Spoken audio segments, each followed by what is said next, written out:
Kapolda Metro Jaya Irjen Karyoto mendatangi kawasan Patung Kuda Jakarta Pusat pada Jumat 19 April sore. Karyoto datang tak lama setelah kedua masa aksi di Patung Kuda Rijo.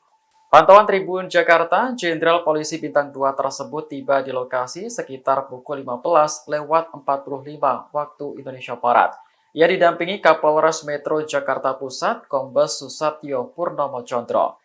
Karyoto dan Susatyo langsung menyisir ke arah pendemo sambil sesekali berbincang. Selain itu, Karyoto juga mengecek langsung sejumlah titik yang menjadi lokasi pendemo mulai ricuh.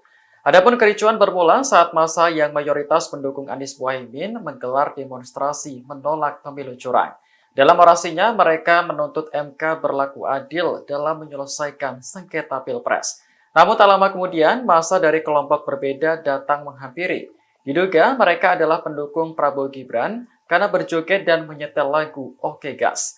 Situasi pun memanas dan sejumlah pendukung Anies melempari massa yang baru datang dengan botol hingga batu.